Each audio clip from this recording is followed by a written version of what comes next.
DeShaun Foster has UCLA recruiting way ahead of schedule in its rebuild to relevancy.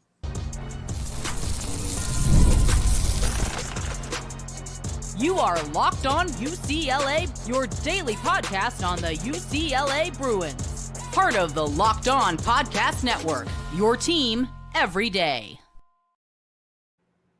Welcome, everybody, to this edition of the Locked On UCLA podcast. I'm your host, Zach Anderson-Yoxsimer. Thanks for tuning in. We're once again joined by Brian Smith of the Locked On Portal podcast, Locked On Seminoles. But first, this episode is brought to you by FanDuel. Right now, new customers get $150 in bonus bets when your first $5 bet wins. What we're talking about today, we're talking about UCLA. Can they be a trendy pick when it comes to the winter? The portal window opens. Can these kids flip to UCLA that they didn't initially get to recruit? What's the 27s looking like? And most importantly, how is UCLA shaping up now that we're in the final stretches of 2026 recruiting at the end of summer? Brian, thanks for coming on. UCLA is a top 20 just about class in the 26 class. I think that's really good for DeShaun Foster from where they were a year ago to 2 years ago. What do you think? To be honest, I'm surprised that we're even having this discussion. So yes, because like UCLA recruiting, I don't want to say it was dead, but it was on death's doorstep compared to what they used to be 80s, 90s, the early 2000s. This is a good revelation, and I'm kind of happy. It's cool to see the UCLA Bruins take a step forward. They're on the edge of top 20, Zach. That was not in the cards that I had dealt to me, at least in terms of a prognostication. So this is great, man. UCLA at one point ranked as high as 8. I know we were talking off the air, it just depends when guys commit, and that can depend how much you shoot up the rankings. And if it's a late push, it doesn't mean you had a bad class. But the fact that UCLA was trending in the top 10, even in that conversation to a top 5, to being in a top 20 class, which is where they're realistically going to be, is just a complete turnaround, right? Where UCLA was, all right, maybe getting in the conversation. They're starting to win some of these battles, and they're building in the trenches, which is exactly what they needed on the O-line and the D-line. To their top 5 guys, all offensive line and defensive line commits. Yeah, they've got 3 linemen on offense and 5 on defense that are pledged. That's a great starting point. If you don't have the ability in the Big Ten to bang and play physical football, you're going to get smoked. UCLA needed more help. They went out and they got it, and they're not done theoretically. I'd imagine they would take another offensive lineman if they could get it. But this combination, O-line, D-line, is probably the best they've had in the last decade at least. And again, it's going to start there if you're really going to build a consistent winner from one year to the next. If you look at the teams that win the Big Ten, the SEC, or even the Big 12, they do a little better in O-line, D-line recruiting. It's all about the trenches, my friend. And since we last talked, Brian, UCLA, they've tried to make their recruiting even more national. They went from your neck of the woods out in Florida. They've gone to Texas a little bit. But more importantly, they found 2 D linemen, high school teammates. It seems to be a trend for DeShaun Foster in this class and moving forward. In the state of Massachusetts, Carter Gooden is now, according to at least 24/7 Sports, the highest rated recruit for UCLA in this class. Do you think that's justifiable? And what is the talent of Massachusetts? Let's be real. What is the talent there compared to what the SoCal kids are facing, the Florida kids, the Texas kids? What does that look like in a comparison? I think he's a pretty good player, and he projects highly in terms of his frame and his length and all that. But Massachusetts football is not very good. He's a kid that dominates, and he should dominate. There's a little bit of quote unquote guesswork anytime that you scout a kid from the Northeast, like Connecticut, New York, Massachusetts, etc. That's difficult. Now, New Jersey's pretty good. And of course you get into Philadelphia, it's real good, but the Northeast is tough because he's running over a lot of guys that he should run over. But I like the frame and the length very much. I think he will eventually grow into a 3-tech, and that's fine. But either way, UCLA is getting a guy that has the kind of talent to help them win in the Big Ten. So that's fine. And again, you've got 8 total linemen, and this is maybe the best of the group. I know we've talked quite a few times. It seems like you've been the highest on Micah Champ Smith. Would you say of the linemen, especially of the top 5, is he probably the most likely to contribute early compared to a Gooden, compared to Marcus Almada, one of those Massachusetts D linemen? I know he's on the O-line, but he plays both ways in high school? What does that look like in terms of who could be that guy that you like to bank on as that will be a starter early in his UCLA career? O-line's a lot harder to make it to starter. I think Mike has got the highest upside, but O-line, like any of the D linemen will have as good or better chance than him just because they rotate in earlier. And then that you got a chance to start based on that if somebody gets hurt. O-line is more position specific, a little bit of luck about who's in front of you, what year they are. But I still think Mike is the best one of the group. But if I had to guess, Gooden would be the most likely because freshman and sophomore D linemen start all the time in college football. You don't see it as much with O-line. UCLA start, as I already mentioned, getting high school teammates, building new relationships with different high schools across the country. Does that stretch to future classes, or is it kind of by a year-by-year basis? Like, is this the 26 only? I know UCLA was in on the high school teammates of Almada and the likes of Gooden. They're after his high school teammate, the quarterback, Bork, I believe. I know he's looking like he's probably going to go to Penn State from what I last read. But is that a relationship that can be sustained? Or is it more, I got my boy and he's in the same year as me, that's how it works, and then it's a whole new relationship the next year? It depends on the coaching staff. Like relationships between a high school staff and any given college, UCLA or otherwise, can be the key. There might be somebody at that institution that just knows a person at UCLA in the back office, an assistant coach, or maybe both. And then again, it might just be, hey, UCLA is attractive. It's in Los Angeles. It's be a cool place to go to school. But it always starts with relationships as your first guess. And now that they've got a couple of kids, even if they didn't have a direct connection, maybe that starts too. That's how you win. You recruit programs you know well. And once those coaches feel comfortable with your staff, they're more likely to promote to the recruits coming up. Hey, I know this guy. I trust this guy. And they'll sell that to the parents of recruits too. That's how you get guys over and over again, like Mater Dei or St. John Bosco out in the greater Los Angeles area. Same thing. It's about relationships. And you almost, as a college recruiting staff, have to trust the high school, right? Because sometimes they have to be honest. Is this good? Is this kid Big Ten worthy? Can he compete? And the other side of it, as much as we're talking overall revenue sharing, NIL, can UCLA compete? You have to be able to compete in the academics to get into UCLA. So it's like, yeah, DeShaun, this guy's got the talent. He loves LA. He'd love to move west, but he's nowhere near the grades. So you almost need to find the right schools that have the guys that consistently pump out the GPAs, that have the good academics, that can get into UCLA while knowing that they compete in the Big Ten versus some other schools across the country. Yeah, I think that's a part of it too. You got to have fits. Just signing players is only a small part of it. You have to retain them, develop them, and then obviously they've got to play well for you. And then you just reboot the cycle. Then you go back to that high school or that area. So you're absolutely right.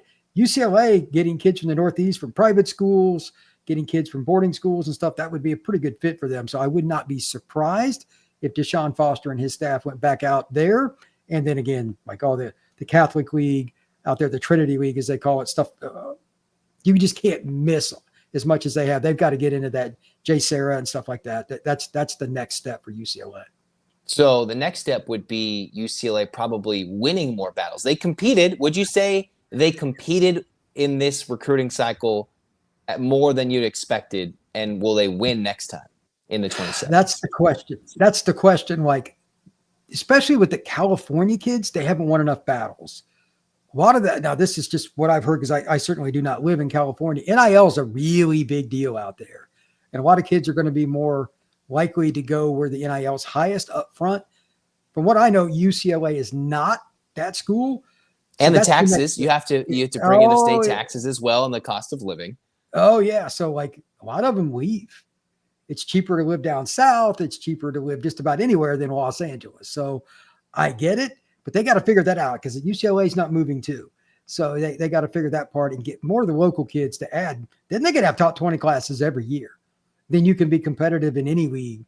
They're on the cusp, but they still got to take another step to really be a year in and year out Big Ten contender. And the big step that UCLA needs is they got Nico. They might be getting discounts on current players. Will that lead to more future discounts if they're that trendy team in the offseason after the 2025 season? That's what Brian and I will discuss next. UCLA's win total is 5.5. We'll think about that as we come back after I tell you about FanDuel.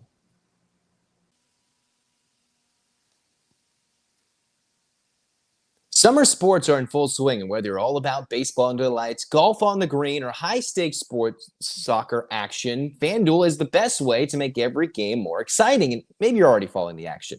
Why not make it a little more thrilling? Because with FanDuel, you can get in on the game while your friends are out getting sunburnt at the beach. Come on! I've been using FanDuel, and you can track your favorite matchups with the app. It keeps it fresh with daily new promotions and fun ways to bet. Easy to use, fast to pay out, and it makes the regular season games feel like must-watch events. If you're new to FanDuel, new customers can bet just $5 and get $150 in bonus bets if your first bet wins. Open the FanDuel app today or visit FanDuel.com to get started. UCLA comes in as a potential trendy option in the winter 2025 to flip guys, get transfers coming in if they have a successful season with Nico. And if Nico's successful, he can go to the NFL draft, he could leave for more money elsewhere, or he could stay at UCLA where he talks about family. And that's led to discounts coming into players who came to UCLA potentially this offseason and the next. So the question to you, Brian, is UCLA a potential as a trendy option for guys to change their mind or say, hey, I like what's going out there in Westwood and Pasadena. I want to join the Bruins after this upcoming year? I'd like to answer that after the September 6th game at UNLV. There'll be 2 games in. They've got Utah game 1 in the Rose Bowl, and then they've got a game at UNLV the week after. If they start 2-0, I say yes to that. But I think a lot of people are going to want to see it on the field. And as we'll get into, UCLA's schedule is daunting, to be really honest. They've got Penn State coming to the Rose Bowl. They've got a game at Indiana. They got Nebraska. They got Ohio State on the road. They've got to find a way to be at least bowl eligible. And I know that like FanDuel has got them at 5.5, I think it was we were talking about. If they can get to a bowl, I think you will see them flip some people. If they don't, it's a little more iffy, but the schedule is quite difficult. Do you think it's that much of a difference between, say, UCLA? People look at the schedule like they only went 6-6, but then there's a 9-win team out there. Do you think recruits and people are realizing that's a huge leap for UCLA, even though that's not the same amount of wins they had with the Chip Kellys? That how much importance to go 6-6 potentially with this schedule and a big win or two? Is that enough to flip just the 6-6 and get to the bowl without including the bowl win or not? I think it is in certain circumstances. Every recruit is obviously a different animal to take on, but you need to see that things are trending in the right direction for you as a player, for your family. And I'm sure they're selling the vision. I mean, that's what I would do. And now you got a chance to prove it again. You got Ohio State, you got USC, you've got Penn State, you got Nebraska, there's Indiana. Pretty good schedule, to say the least. They could, I mean, if they surprise somebody, especially out of the list I just gave, like if they win at Indiana or something like that, you could turn that into flipping some kids. And before anybody asks which ones, I don't know, because it's very subjective, but they're probably going to be in contention for that. Foster and his staff, they did a good job with this class thus far. They probably have relationships with kids committed elsewhere that they're still harvesting. If you win on the field, it's going to help you change a few kids' mind. They're going to want to see it to make it happen, especially if they're committed to a program that's a consistent bowl winner or possibly a college football playoff team. And then if Nico stays, right? I've been a little not sure if he would actually stay into the 2026 season. I'm not sure. You may have said it. I forget if you said it already in this podcast, if he'll stay for 2026 or not. Not that we know at all what Nico could do. That is like completely the furthest thing. Knowing what Nico will do from now until literally fall camp of next year, that could change many different times, considering the transfer portal is so wild and crazy. If he stays, a lot of discounts, guys might lower their offer, what they want to come to UCLA, they're willing to take, and then say, hey, if UCLA is just exciting, if they're an exciting 6-6, that would put them in the right direction. And that would help if Nico stays just 2 years at UCLA. That could just completely change the trajectory of the program and recruiting in the portal. Having him back would be good from a media perspective, especially if he has a good year in Westwood. And then just having somebody that for transfer wide receivers, he's a known commodity, and he's a big name in recruiting because he's a 5-star guy. So I agree. I have no idea if he's going to be really good or not, or if he's going to stay. We'll see. But I think he's pretty happy from the interview that I heard when he was at Big Ten Media Days. He's glad to be back in his greater Los Angeles area where he grew up. I think this is going to be a positive. And unless he just completely goes crazy at UCLA this year, I expect him back for the Bruins because I don't think he's put enough on tape yet to really warrant the opportunity to go in the first couple rounds. And I doubt he wants to be a 6th-round pick. Although I did see that Arch Manning might still play at Texas in 26. So who's the top quarterback in the next class? I'm just maybe brain farting. Who are those top guys in next year's NFL draft that maybe he sneaks into that top 5? That's a great point. Now, Arch's NIL deal is insane, by the way. So him staying doesn't shock me. And his family's rich. So it's more about fun for him. If they win the title, I could see him leaving. Otherwise, I expect him back. He likes being at Texas from everything I've heard. Nico could be that guy, but this is not a good quarterback group. Lenora Sellers, maybe. DJ Lagway's not eligible for the draft. Who are the guys that are going to be? I don't know. So maybe Nico could, and that could work against UCLA. But again, he had a so-so year last year at Tennessee. Didn't really play the year before at Tennessee that much.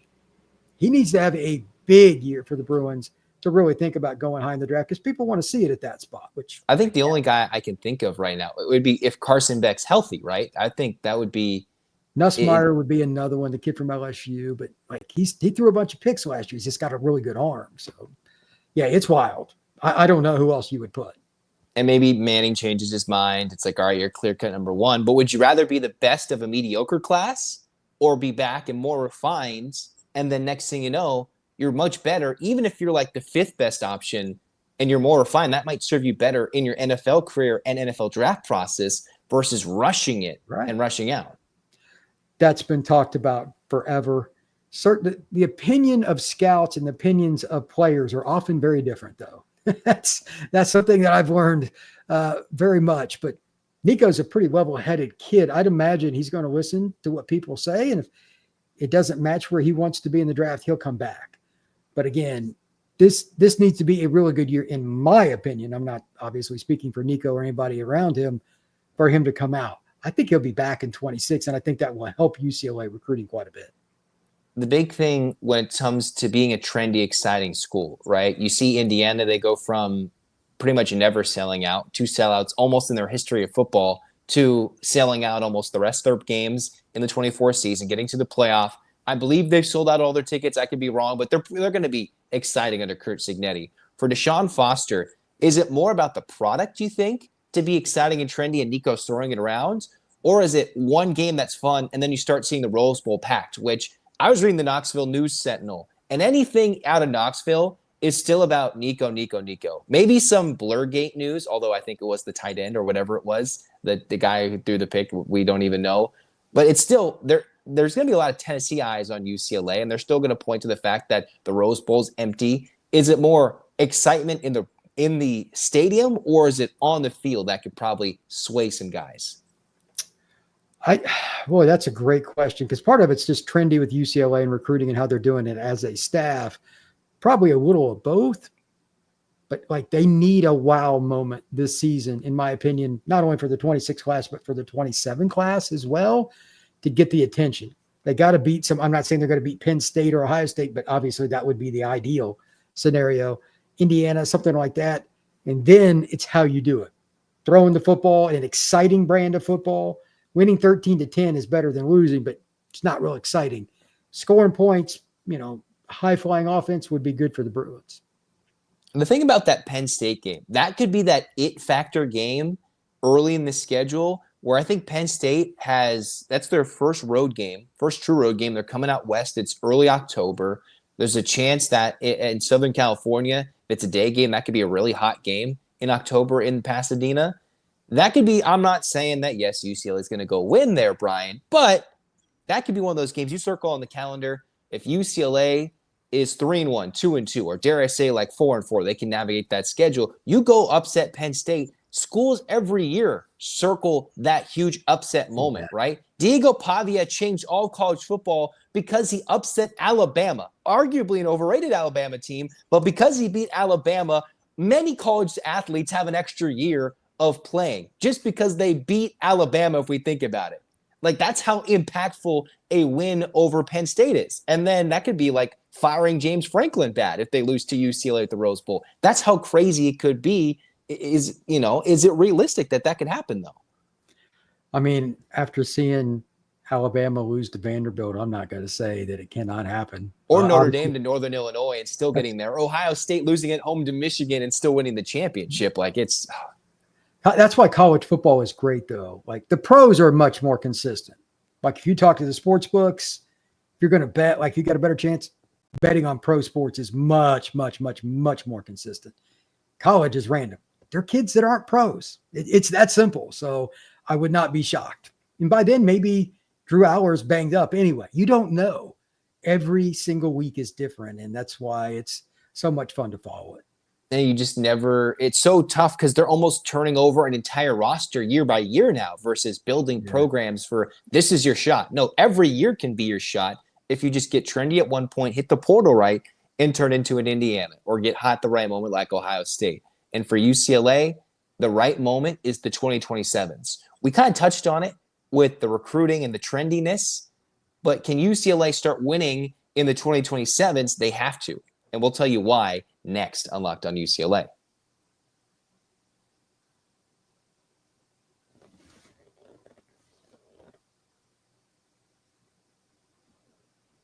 Can UCLA be trendy? They're already way ahead of schedule in 2026. But 2027, Brian, I think we're both in agreement. You go from getting in the conversation. Chip Kelly was never knocking on people's doors unless he was the Ohio State offensive coordinator. And now he's coaching the Raiders as an offensive coordinator. So we see where his head was at. DeShaun Foster had to go knock on doors, say, sorry, we forgot about you. We actually care about you, SoCal athletes. This year, let's actually win some battles, but get in the conversation. And 2027 is the year that they must get a big guy from where, Brian? I think they got to get one of the kids from like Jay Sarah, Bosco, or something along those lines, or Long Beach Poly. They need somebody from one of the programs that holds a considerable amount of wealth in terms of the history of SoCal recruiting. The programs are pretty straightforward, Mission Viejo, those kinds of programs. And they got to be able to get somebody that Alabama wanted, that Oregon wanted, that Texas wanted, that Georgia wanted. And they really need to do it, if possible. I know this is getting very picky, to do that early. Like, they need a January commitment from somebody that's a top 10 player in the state of California. They need something, as you mentioned earlier in the pod, trendy. It's just like 16-year-olds pay attention to that more than you and I do. I can assure you from talking to them, well, so-and-so is going to this school. What's that got to do with you? But kids look at it that way. I don't understand the need with that, but kids will. That's how it worked with Nico. Maybe we don't fully understand which kid it was, but Nico coming home led to it. Maybe I don't know. We don't know the full. This kid took 100,000 less or 50,000 less, but at the end, that's how you split it, and that adds up to more down the line. And what DeShaun Foster was preaching this year is this team has a lot more depth than last year. Now you build in one recruiting class, the 26s, and by the 27s, you would think maybe UCLA could have a lot more depth, and you bring in, hey, there's a lot more love. It's like, wait a minute, they got a big name splash in Nico. You go get a Trinity League kid. You've started to be a national recruiting hopeful, not powerhouse, but national recruiting outlet. You go out there and win, and all of a sudden, hey, UCLA will have a 5-star next to their name. And I believe the last 5-star they had was Dante Moore. And obviously that was Chip Kelly's. Like, Chip Kelly getting Dante Moore was like an ownership group of a professional sports team trying to get a big name star, whether they believe in it or not. And before they sold the team, it was like, all right, let's go sign a big name.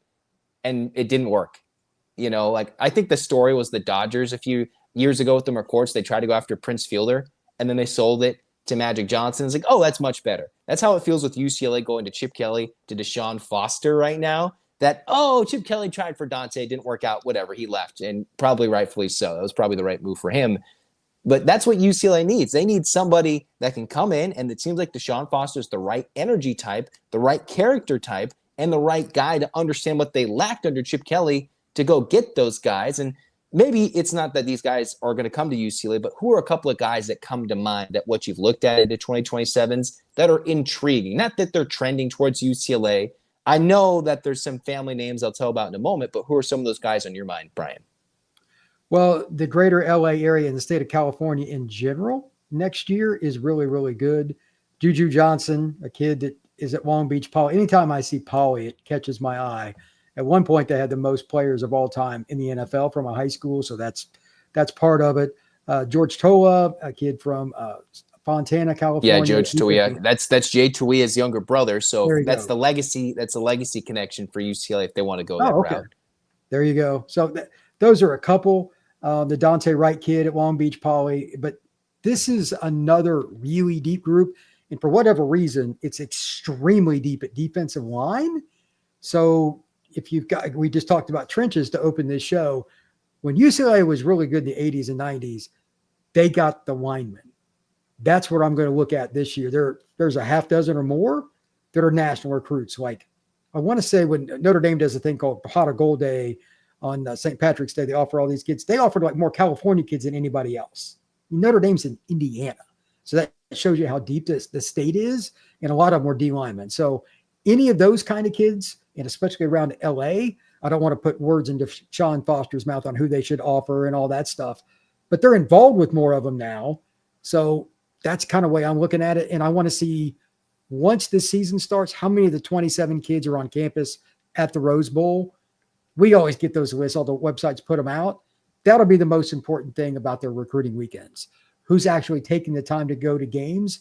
Is it cool to go to UCLA games again? Are the recruits going to be there? Because it hasn't been over the last decade or so, but it's starting to change with Foster at the helm. And there's going to be some exciting games at the Rose Bowl this year for sure. Penn State, Utah is a massive game. Although I'm not sure the fans will be as invested. The students won't be in town yet, but I'm not sure everybody will be all in August 30th. And that's an 8 p.m. kick. And high schoolers are barely getting back. But the Penn State game could be a huge weekend. You think about Nebraska in town. Those are big games. I don't exactly have what the recruiting calendar lines up, but there are some big name schools coming in where the Rose Bowl will look very full, and they could completely change UCLA's bowl eligibility potential versus trendy to 26s and trendy to 27s. And then another question for you, Brian. We talk about legacies, right? You have George Toa, younger brother of a former Bruin, Jay Toa, who we love, just left UCLA, went to the NFL. Then you have Maurice Jones-Drew, his son, Deuce Jones-Drew, who is Maurice II. UCLA offered him. How much is it a good or bad thing for legacies and families of like legendary Bruins or recent Bruins to keep that connection? I know sometimes it's like, let's throw an offer because the younger brother's better or the son's better, but how much is that not a good or bad thing if that's the case down the line? I think you just got to evaluate it in every circumstance. In my opinion, when like Maurice Jones-Drew was an unbelievable high school player. He's probably the best running back in the country when he came out of De La Salle up in the greater San Francisco area. I just think it's good to have guys like that around your program. And if his kid's a Division I player, you want him on your in your program. You have Maurice around, have his kid around. It's just good overall for UCLA. And just using that as an example, but it's the same with other people. That's how you keep alumni happy. That's how you keep the coffers open for the opportunity for people to donate. It's just smart business. And that you would think those kids would play harder for the Bruins anyway. That's like a family legacy thing, right? That's how I would look at it. So I don't see any reason not to take the kid. I think UCLA should be all in on that.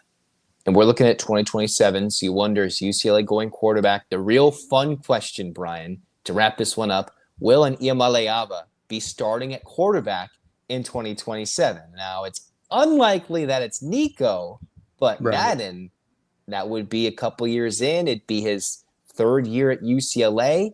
Would he be ready by that point? Probably a redshirt sophomore is what I'm expecting. Do we think there's an Iamaleava starting at UCLA, or will it be somebody else? Is it Iamaleava versus the field? That's a good question in terms of quarterback one. That's very difficult. In today's portal era, I wouldn't touch that question with a 10-foot pole.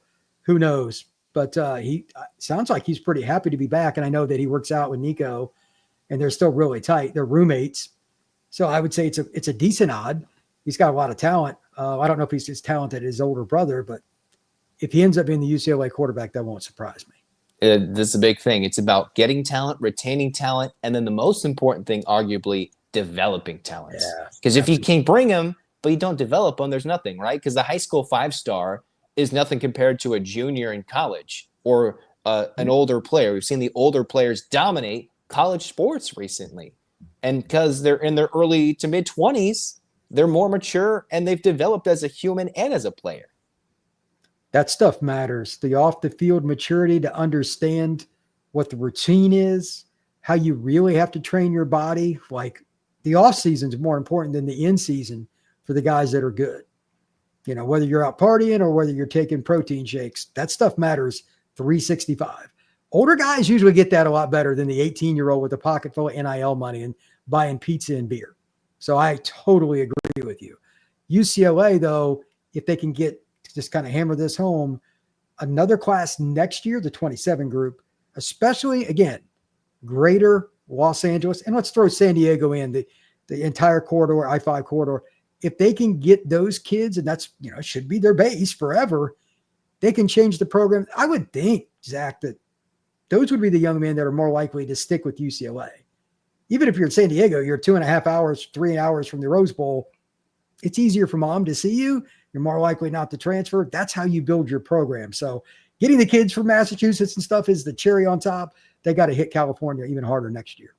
And speaking of trendy, speaking of important, anything Brian says about recruiting is always great. Thanks for coming on, Brian. Locked On the Portal, Locked On Seminoles. We'll be sure to talk more, and maybe UCLA will be the – I might wait week two after that UNLV game. I'm going to have you on. We'll revisit that trendy, be like, do we think this is legit or is this an uh-oh? And 1-1 is all right. 2-0 is fantastic. 0-2, that's not looking good.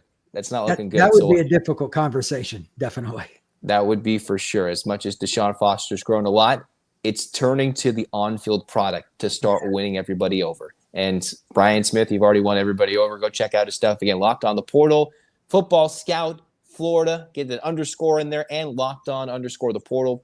Check that out. Thanks for coming on, Brian. Hope to have you on again soon. Appreciate it, sir. This has been Locked On UCLA. Zach signing off. Go Bruins.